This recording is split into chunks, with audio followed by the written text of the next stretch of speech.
Bord Gáis Energy, proud sponsors of the GAA All-Ireland Senior Hurling Championship and GAA Legends Tour Series of Croke Park. Hashtag hurling to the core. Hello and welcome to the Tyrone Independent.ie's GAA podcast in association with Bord Gáis Energy. I'm Will Slattery. I'm delighted to be joined, as always, by Michael Verney. Michael, hello. How's it going, Will? I'm doing well, thanks. All-Ireland football final just around the corner. The excitement is starting. I see you've gotten your final haircut as well. You tidied it up. Yeah, badly needed now, in fairness. But isn't there a giddiness to Saturday's match just because it's such a unique kind of pair? And I find myself even giddy thinking about what could happen. I would, my own club, Borough, green and red, so I'd always follow Mayo closely. And it would be unbelievable to be in Croke Park Saturday evening and for the green and red of Mayo to be played out over the Tannoy, 30 seconds after them winning.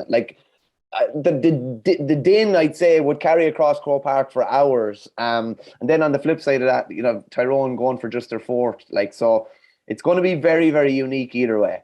Yeah, it's funny. Obviously, Dublin have won the previous 6 All-Irelands. There have been some, unbelievable games against Kerry, against Mayo, and they have been great occasions. But there is something kind of refreshing and interesting and exciting about 2 really evenly matched teams who don't have a huge, Sam Maguire winning pedigree over, obviously Tyrone won those 3 under Mickey Hart, but none in the last, 13 years.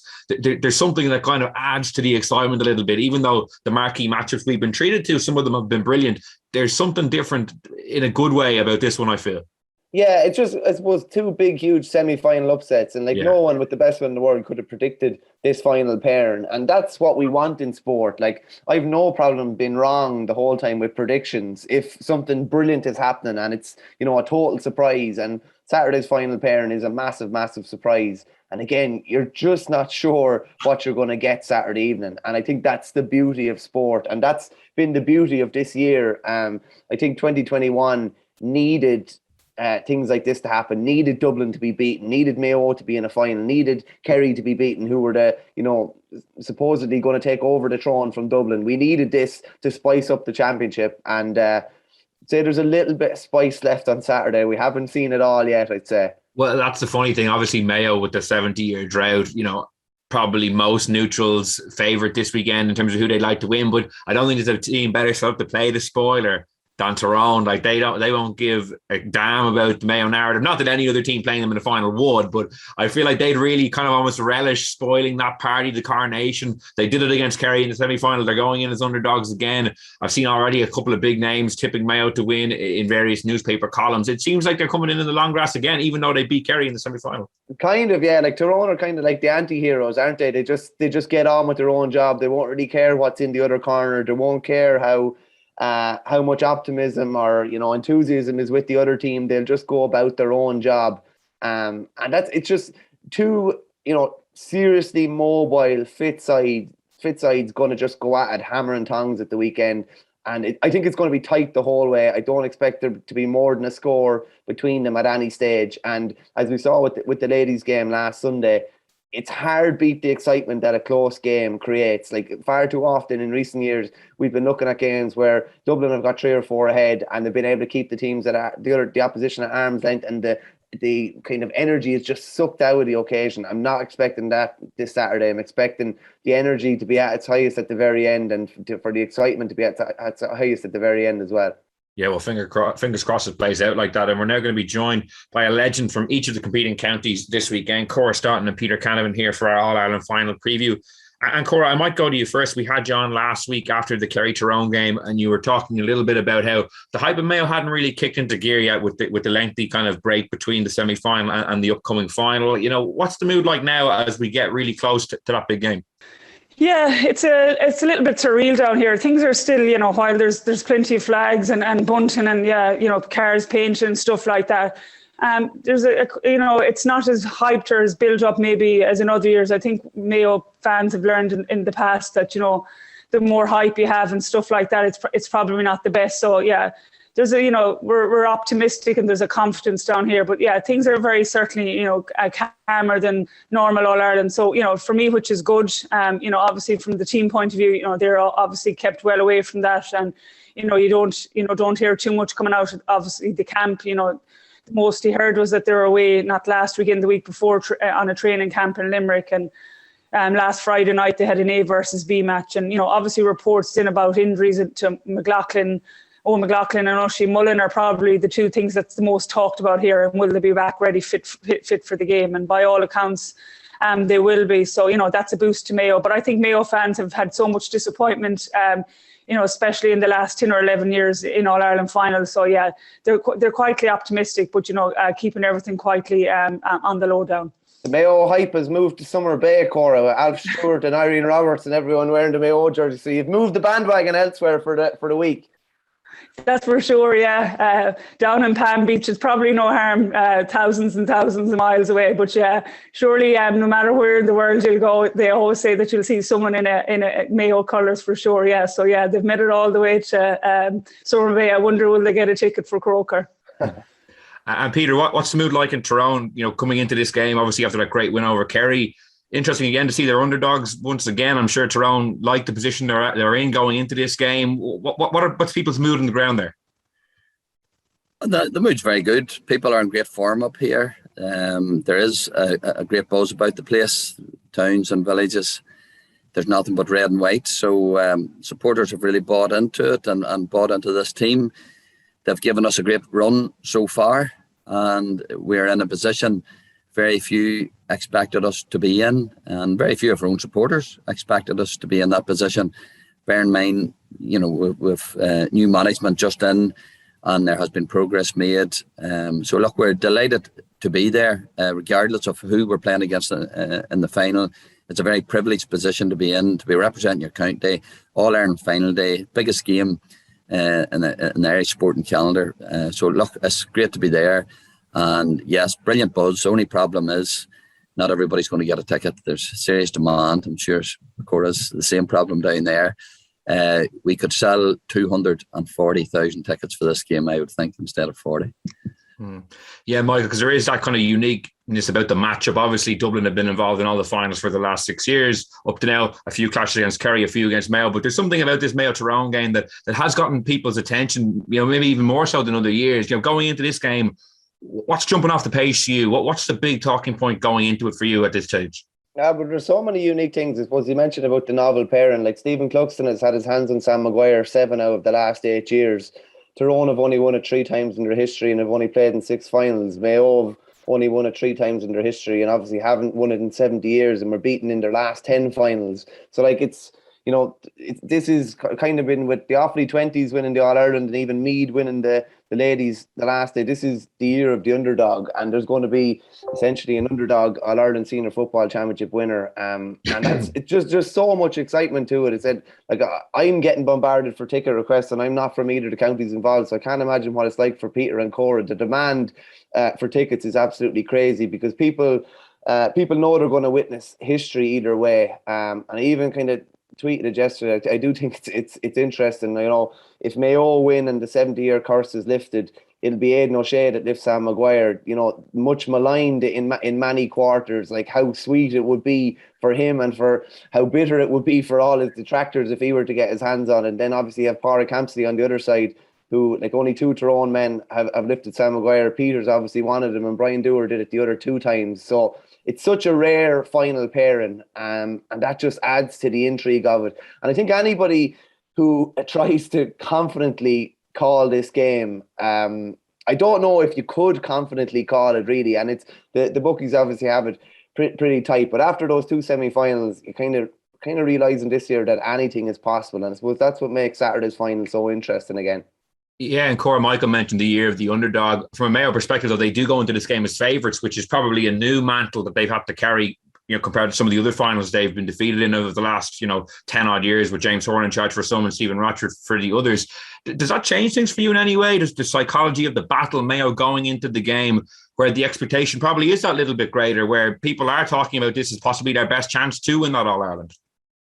No, I don't think from the team's point of view it changes anything. I think they're just the type of a team now that there's no psychological baggage that possibly was there in teams in the past. They just go out and kind of take a one game at a time and don't worry about favourites, underdogs. I suppose the last time Mayo were possible favourites was maybe 2012 when they played Donegal. It's the only other team outside the Dublin and Kerry that they played in the final. But, you know, as I spoke about after the Kerry Tyrone game, you know, from maybe it's more of a supporter's point of view, we don't have the baggage of it being a Kerry, of being a Dublin, and, you know, making that trip to Croke Park and, you know, worrying about, oh, it's the Dubs again. And, you know, we just had no luck against them. And obviously we've, you know, All-Ireland defeats to Kerry. So, no, I think this group is a little bit different. I think the youth that James Horan has brought in, you know, in the past kind of 18 months since last year's All-Ireland, they're a little bit different. While there's, you know, experience there with the likes of Aidan and Lee Keegan, Patrick Dirk and Kevin McLaughlin, there's a lot of young lads there that have come up through the ranks and, you know, have won at underage and, you know, really don't hold no fear. And, you know, I suppose, and you can look back to only last Sunday in the Meath ladies, you know, their youth, and that when youth go out and play in an All-Ireland final, sometimes they just let the shackles off and they don't have any of that emotional baggage that comes. I know Peter will probably tell you the same. The longer you're playing football and the older that you get, you know, the nerves become more and you worry about other things, where young lads just go out and basically just go out and try and perform for the 75 minutes. So I don't think it'll have any effect on Mayo that they're going to slide favourites. James Horan has been around the block so long, you know, he's absolute super manager. I don't think he gets the praise that he deserves at times. So, you know, he's all business. He'll keep them calm. And I think with Ciara MacDonald in there as well, I think I can't understate the job that he's done there, you know, to work with the players. You know, it's spoken about working with the forward group in particular, but he has been a great person to do that kind of one-on-one work with players and build relationships with them. So, no, I really don't think that going in as favourites will in any way put extra pressure on that Mayo team. Yeah, Peter, what's your perspective on that one? Like, you know, Tyrone, the underdogs, Mayo, the favourites. Does that matter? You know, is there anything different for Mayo, you know, going in with that tag on them, do you think?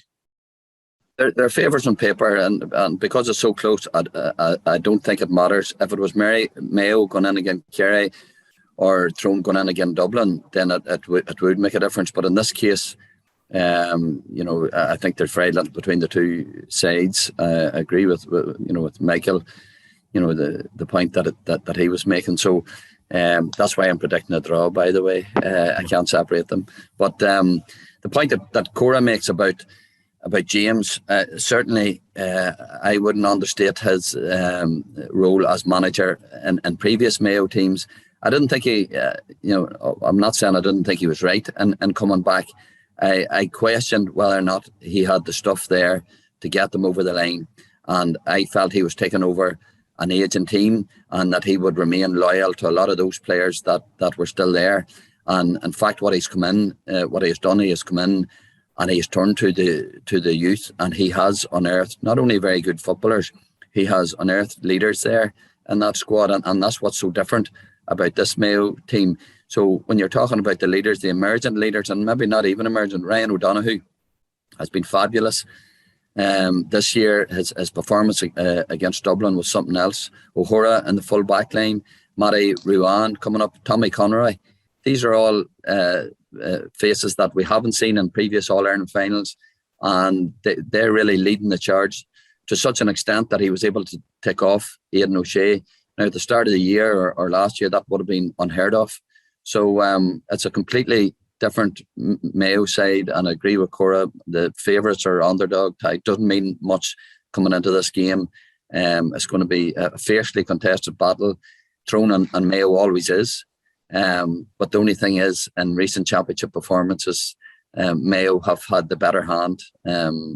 So that's why I know they were rubbing their hands when Tyrone beat Kerry in the semi-final, no doubt. I doubt they were rubbing their hands now somehow. But Peter, just a quick one for you.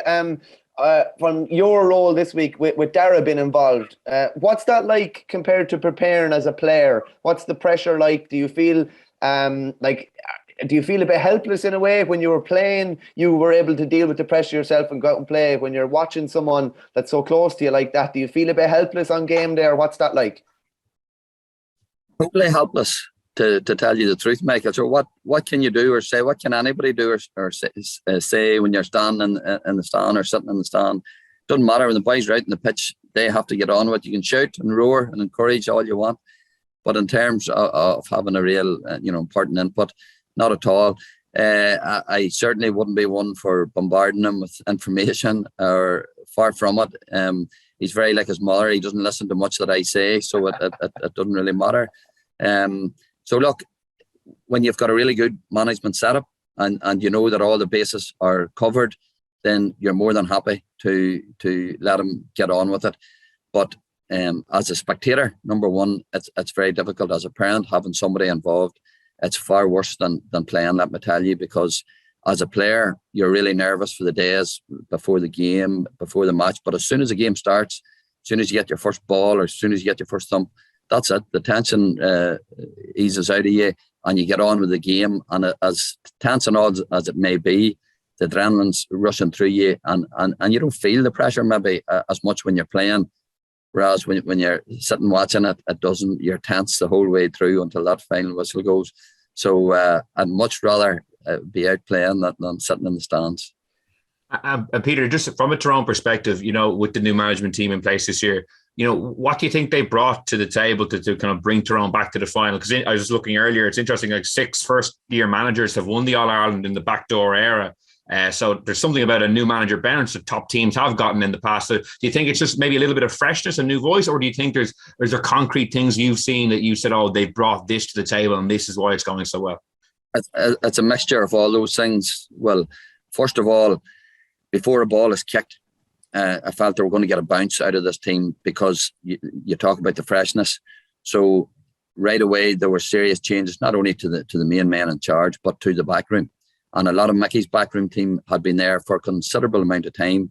So right away, you're talking about new medical staff coming in, performance analysis, and coaches as well. So there is a few men still there from Mickey's era, and that continuity is still there in some shape or form. So there's a freshness and there's a new way of doing things, first of all. And then when the new men come in, Fergal and Brian themselves as leaders, they have to determine the style of play, the philosophy, you know, that they want to take to the table, the type of football they want Tyrone to play.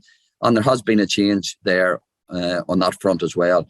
So when you add all those up, and the other thing and most important thing, no matter what you know about football, you must have the respect of those that you're working with.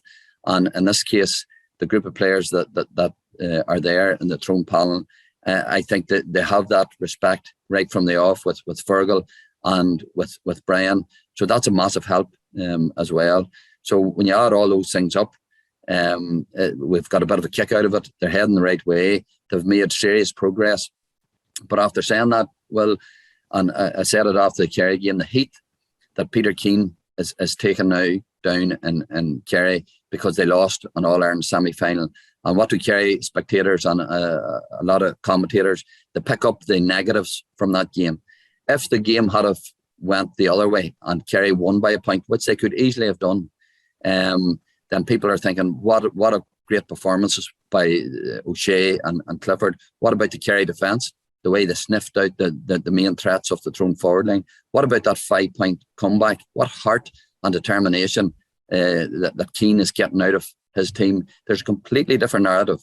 And on the other hand, people are saying, why did Logan and do her wait so long to get subs on? Kerry had 5 subs on, Tyrone only had 2 going into the last 10 minutes after COVID.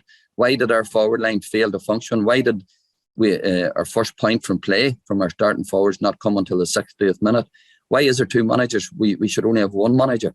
So the knives would have been out completely for them, and that's, you know, you talk about small margins. So we've managed to get a bit of the rub of the green as well, and managed to get there. But we've got all to do, and it'll mean nothing if we don't get over the line now on Saturday. Yeah, it's set to be a very interesting game. And Cora, in terms of the tactical battle, like what area or areas are you looking to? Do you think that will be very crucial on Saturday? Is there anything in particular you think between the 2 teams, if one of them gets that right, that could be a really big deciding factor? Yeah, I think from writing down notes to think, you know, what would be the key points in the game. You know, I've written down obviously Mayo's injuries. You know, obviously there's McLaughlin and Mullen. There's been talk of Aidan O'Shea's been carrying an injury before the Dublin game. And again, there's talk in Mayo that he's been carrying something to do with his heel or foot. So how they come out, you know, to pick Mayo's starting team now, you know, I think Tyrone's team is probably a little bit more set in stone. You know, at the moment, do we start Brendan Harrison? He's meant to be flying. It all depends on if McLaughlin and Mullen are back. Will Inde Hessian, who had a stormer when he came on against Dublin, will he start? So I think there's Mayo starting team, what Horan will bring. Does he hold Hessian? Does he hold Hessian for someone like Colin McMahon if he comes on and, we need the legs for him? So I think that's a huge thing. Again, as I said, the benches are going to be particularly important. I think Tyrone's bench has given them a lot since they come on. Obviously, McShane scoring the 1-3 the last day. Obviously, Peter Sundar had a huge influence. Tierney McCann, Mark Bradley. So players like that, I think that's really important. There's been big talk around the 4-week layoff for Mayo versus the 2-week layoff for Tyrone. Who's that going to benefit? Again, these are a lot of questions we won't be able to answer till maybe 5:30, 6 o'clock on Saturday evening. So I think they're really important. I think Mayo's experiences in final comparing to Tyrone, I know Tyrone had a number of players involved in the final, but over the years Mayo are probably a little bit different. And tactics wise, if you look at do Mayo press up on Niall Morgan's kickouts, do Tyrone press up on Rob Hindley's kickouts, I think that's going to be hugely important. We obviously seen that Kerry got a huge advantage on Morgan's kickouts. He went long, obviously lost a lot of them, so I think that's going to be a huge area. And then obviously to go to matchups, for Mayo, where does Aidan O'Shea play? Obviously, is the biggest probably talking point down here.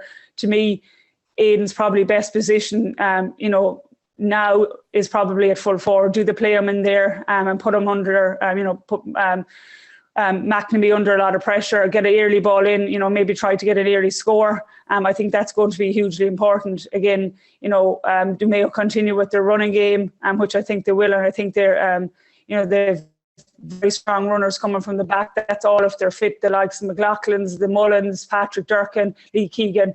I think Mayo are going to go from this game from the right, from the off. So I think there's so many question marks around where will the matchups be and where it'll be won and lost. And again, it's like calling the game. I don't think we're going to be able to get a lot of these answers till probably 5:30 on Saturday evening, or probably 6:30 when the game is won and lost. But you do, if you look at it, for me, to Mayo needed the 4-week layoff. It gave them that week because the county was on a high, after the win to Dublin, and it's talked about how well they celebrated that, as in on field. But they needed to come down. They had the week then to prepare.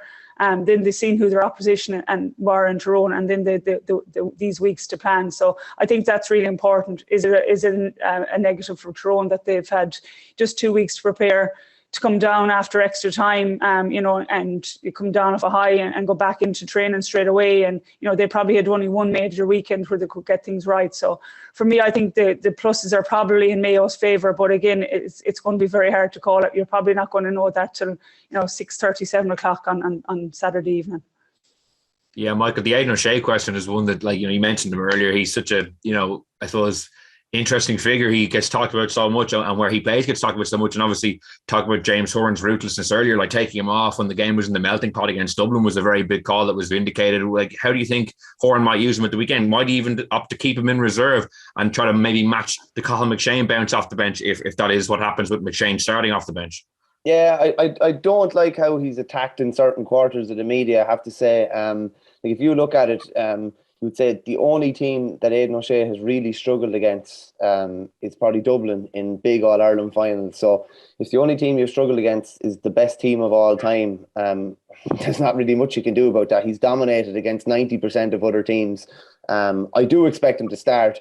I think he's probably tailor-made to start maybe in the full forward line, as Cora said, against Tyrone. I don't know if Tyrone will be able to go after him as much as maybe Dublin have down through the years. I remember, Philip McMahon going after him. I think it was in 2015 when he kicked 1-2 off him, as in they just tried to put him on the back foot when he was in the full forward line. That's not to say Tyrone won't do similar, but I'm not sure if they'll be able to maybe exploit him as much as that. I think the full back line all scored a point against Kerry. They were good at raiding forward. That's right, Jay, and that's just that's the way of the world now at the moment, that the defenders get forward as often as they can. I do think it has to be said, I do think it has been talked about that he was carrying a knock going into the Dublin game. He could well be still carrying a knock, but I definitely would be expecting an awful lot more from him. And If they're going long, particularly on their own kickouts, which I do expect them to do, I wouldn't be a bit surprised if he was drifting out to the middle of the park as well. It was interesting with Tyrone the last day. They essentially tried to take the middle of the park out of it when Kerry were taking kickouts, and I do think they lured Kerry into doing what they wanted them to do. So they had 100% retention rate from kickouts, but they had to build from the back and use all their energy to bring the ball up the field. Whereas, Niall Morgan went long where possible and was able to, take out that middle part of the field sometimes as well. But they definitely lured Kerry into playing a shorter, more energy sapping game. And it's going to be interesting to see if they do that with Mayo over the weekend again, because I think Mayo will want to get ball into that middle sector. They'll want to compete, particularly under kickouts in that middle sector. So the kick-out battle is going to be fascinating, but I would be expecting Aidan O'Shea to be starting, and I'd probably expect him to start at the edge of the square. Yeah, Peter, what do you think the Tyrone tactical approach would be? As Michael said, there was an element of Tyrone getting Kerry to play the game the way Tyrone wanted them to play it in the semi-final. If from a Tyrone perspective, what would you like to see them do to maybe get the same outcome against Mayo? Well, I think they have to press up on the Mayo kick-out to begin with. I'm not too sure, Michael, if they were happy to let Kerry win every kick-out. Tyrone did go man-to-man, and they did try and push up. But the fact was they weren't able to deal with it. Now, I know towards the end of the game, and especially when we were down to 14 men with the black cards, we definitely were happy to let Kerry win the kick-out, and we just sat back. But I think they wanted some return and to put some pressure on Shane Ryan. That didn't materialise. So, and that's very difficult. And they just about got away with it against Kerry, where you're giving them the ball, and people are saying, well, Kerry backs, we're tired after carrying the ball out. Well, thrown forward still had to chase them. They still had have to run after them. And me, as a forward, I would prefer to do me running when we have the ball rather than chasing after somebody else. So if we adapt, a similar policy against Mayo, Mayo's probably, if not the best running team in the country, especially from their full back line.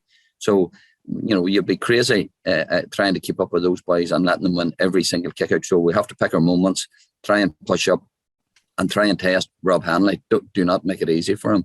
And I would imagine Mayo will be doing something similar on Tyrone. Two teams are very similar in that both depend a lot on turnovers for their source of scores. Mayo very good doing it in their own half and breaking at speed.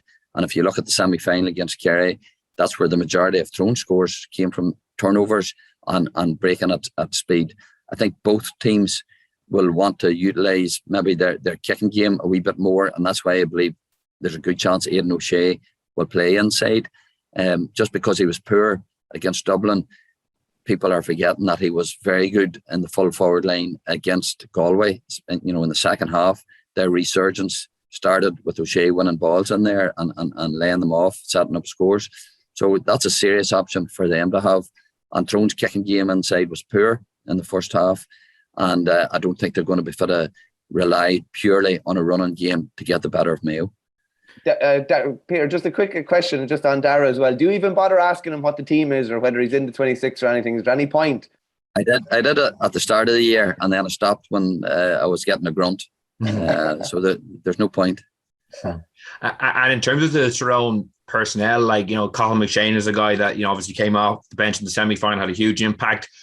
Do you think he should start the final, or do you think he's better utilised as that impact sub in the second half? Again, what's going on in training will determine that there. And the feeling was that he hadn't been in the wee games, the A versus Bs and all the rest. He wasn't doing enough, and that's why he wasn't getting on. So between that and the Kerry game, it's going to be difficult for him to try and impress. And there's only so much, I suppose, contact that they would have been able to do in training. But without a doubt, if he's going well enough in training, making a serious effort, I'd be happy to see him start. But then again, how does that affect the rest of the team? There appeared to be a good balance there in the half-forward line against Kerry. So, and again, many times have we said about the importance of the bench and having people who are going to make an impact. In any close games this year, you can argue that it was the subs that made the difference. Certainly against Kerry, massive impact for Tyrone. Against Dublin, just go through every player that Mayo came on and one way or the other, they had played a really important part in their comeback against Dublin. So again, this weekend, in a really close game, when we are analysing it after, we'll be looking at the subs, and the chances are that whatever bench has made a bigger impact, there's a good chance that's the team that's going to get over the line. And just one question, Peter, on the whole, the COVID situation over the last couple of weeks. I know Fergal Logan and Brian Dewar have tried to put it to bed, but from your perspective, like, what have you made of the commentary around it, the whole thing? It's been such a kind of a sideshow and a big talking point over the championship. We're going to say it, I can't say anything about COVID. Well, no, look, it has been a sideshow, but thankfully, from a Tyrone point of view, the players, certainly, it was obvious from their performance against Kerry that they didn't let it affect them. Very disappointing to see some of the things that has been put out there about hiding facts from, who are the players and what are the players. The bottom line is, and I've said it before, Tyrone were transparent. They were upbeat. Croke Park had the names of everybody had it and the degree of the illness that they had. So in terms of being out there, they have it. They know the facts, and hence the game was put back. But I think as for anybody else asking questions about individuals who have it and whatnot, it's none of their business, and they've no right to do that. And look, I think that we reached the right outcome. We had a brilliant semi-final the week before. It didn't, 2 weeks before, didn't look as if we were going to have one. With a brilliant semi-final, and please God, we'll equally have a brilliant final. Yeah, it's set up to be a great game. We might go around and get some predictions now. Cora, such a big game for Mayo. How do you see it going? Yeah, honestly, and this is not normally your heart rule in your head, I'd see Mayo winning it narrowly. I think there's nothing going to be in a point or two. And it was just something I was thinking of yesterday. In the Kerry game, I think Kerry scored 8 points from frees against Tyrone. Will it be this be a big pressurised match for someone like Ryan O'Donoghue? I know he's been immense since he's taken over from Cillian O'Connor in the free-taking duties. Will Tyrone, in some ways, look at that in relation to, if they are giving away frees and the more difficult frees for Ryan O'Donoghue? Could it come down to something like that? We haven't felt the loss of Cillian all year. And sometimes you're wondering, are you waiting for it? So I do think he's been immense, Ryan O'Donoghue. He's taken on Cillian's mantle as free taker brilliantly. But is this a really high pressurised All-Ireland final for him? I hope not. But yeah, I do think Mayo are probably just going to win it by a point or two. But, as we spoke about the draw and all that, it's very, very close to call. And, it's going to be the smallest of margins and a small bit of luck that's probably going to get over the line. And yeah, I just do think that Mayo can do it, but very marginally. Michael? I think there's so many interesting things coming into this. I don't think it'll be a particularly high-scoring game. Mayo kicked 13 points in normal time against Dublin, then added 4 in extra time. Tyrone kicked 3-14 after the guts of about 100 minutes against Kerry. I think Mayo have adapted to Cillian O'Connor's absence, and they're probably, if anything, more defensively sound. But when they've played in All-Ireland finals recently, if you go back to 12, they conceded a goal early in the first half. If you go back to, I think, nearly all the All-Ireland finals they've played this decade, Conor Callan had a goal within a minute in the 17 All-Ireland, did 2 own goals in the first half in 16. So they'd obviously a goal after a minute again last year. So I think they'll definitely be on high alert to make sure that they're not conceding a goal early. That's going to be really interesting, because obviously Tyrone have been particularly good at getting goals the last day. I don't think, as I said, it'll be a particularly high scoring affair. I think it'll be real tight, tense and intriguing, and I'm not going to sit on the fence. I think Mayo will win, but I think it'll be by a point. I don't think there'll be anything more than that in it. 2 votes for Mayo. Peter, I know you teed up the draw prediction earlier. Are you sticking by that? I am. I think it's just a very hard one to call. The reason why I think it will be a draw, going on previous games, if Mayo were in the lead by 2 or 3 points coming down to the last couple of minutes, they'll be nervous. They're very nearly there. I think Tyrone will get chances if they retain their composure to get back into the game, to get back on a level playing field. Likewise for Tyrone, this is such a massive game for these boys. None of them have an All-Ireland medal. We had extreme difficulty closing the game out against Kerry. We allowed them back into it. when we're 5 points up. So, and against Monaghan, we did the same. It was nerve-wracking at the end. We maybe didn't have the composure that we would like. So look, it's I just hope it comes down to a piece of brilliance rather than a poor referee indecision or something like that determines this contest. I recall Fergal's last final in 95. Before that, you had most counties. Dublin had never won an All-Ireland or had got beaten in a lot of finals prior to it. And there was a consensus that the capital needed to win an All-Ireland in 95. And we got on the wrong side of a few referee indecisions that we felt very raw about and very sore about. This time round, you probably have, I was going to say 31 counties, but you'll have 30 counties back in Mayo, because I can't see Galway giving you any support there, Cora. No, none. So look, if Mayo get over the line in a brilliant game, I'll be the first to put my hand up and congratulate them, because I've been there on enough big occasions, and to see the effort they've made. I know what it's like to lose an All-Ireland final. So look, if they do get over the line, it'll be brilliant to see. But I have a funny feeling they're not going to get over the line this Saturday. They might have to wait to the following week. It's going to be that close. Well, it's set up to be an absolute cracker. Cora, Peter, thanks so much for joining us, and enjoy the game. Thanks, Will. That's all we have time for on the Tyrone podcast in association with Bord Gosh Energy. We'll be back next Monday with a podcast to review the All-Ireland football final. And in the meantime, you can subscribe to us on Apple Podcasts, SoundCloud, or listen on independent.ie. So until next time, thanks for listening and goodbye. Bord Gosh Energy, proud sponsors of the GAA All-Ireland Senior Hurling Championship and GAA Legends Tour Series of Croke Park. #Hurling to the Core.